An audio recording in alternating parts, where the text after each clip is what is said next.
Hello दोस्तों। तो हम बात कर रहे थे राधा कृष्णन पिल्ले की बुक इनसाइड चाणक्य माइंड अविंस्की एंड आर्ट ऑफ थिंकिंग के बारे में। सोचने का तीसरा तरीका है वो है लैटरल थिंकिंग। इसमें सवाल ये उठता है कि अगर सभी चीज़ें बिल्कुल समान रहती है तो कुछ लोग सक्सेसफुल क्यों होते हैं और दूसरे फेल क्यों हो जाते हैं। लोग आपको आउट ऑफ द बॉक्स सोचने के लिए कहते हैं, यानी कुछ हटकर सोचना। वो कहते हैं कि आप एक बॉक्स में फंस गए हैं और आपको उससे बाहर निकलने की ज़रूरत है। लैटरल थिंकिंग का मतलब है कि आप अपनी पसंद से चुनने के लिए फ्री हैं। आप जीतते हैं या फेल होते हैं, ये पूरी तरह आप पे डिपेंड करता है। अब चेस के गेम को ही ले लीजिए। इस शानदार स्ट्रेटजिक गेम की शुरुआत असल में भारत में हुई थी। इस गेम का ओरिजिनल नाम चतुरंग है। चतुर का मतलब है चार और अंग का मतलब है हिस्सा, इसीलिए चतुरंग का मतलब है आर्मी के 4 हिस्से। भारत से ये गेम मिडिल ईस्ट और यूरोप में फैला, जहां इसे शतरंज या चेस का नाम मिला। चेस के हर अक्षर का एक मतलब है, जिससे इसे चेस का नाम दिया गया। सी का मतलब है कैरियट्स यानी रथ।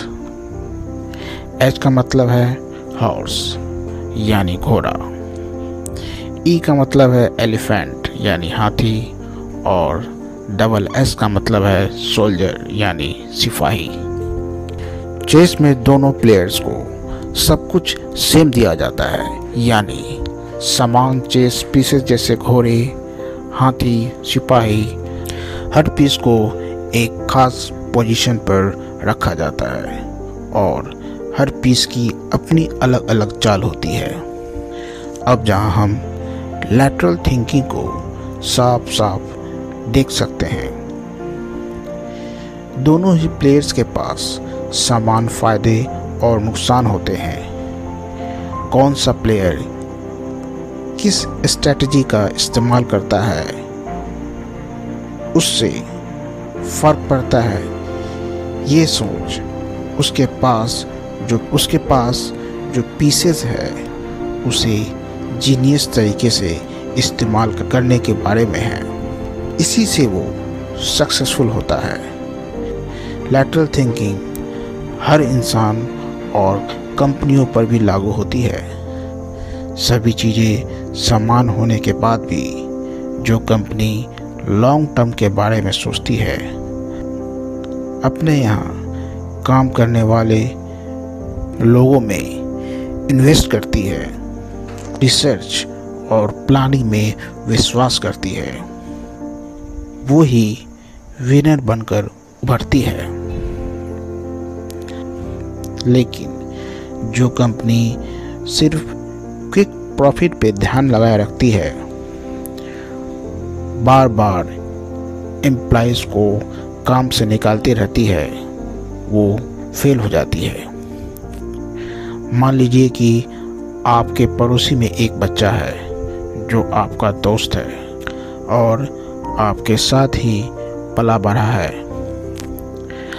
आपके साथ एक ही स्कूल में गया और जॉब में आप दोनों की पोस्ट भी सेम है। तो आपको क्या लगता है कि कौन सक्सेसफुल होगा और कौन पिछड़ जाएगा? ज़्यादा सोचिए मत। चेस याद है ना?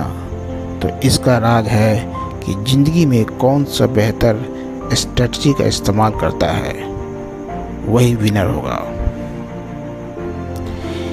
इसके लिए आप बुक्स पढ़ सकते हैं, अपने माइंड और बॉडी को इम्प्रूव कर सकते हैं, नॉलेज हासिल कर सकते हैं और जो सही है उसे चुन सकते हैं। आप स्मार्ट तरीके से काम कर एक पॉजिटिव नज़रिया बनाए रख सकते हैं।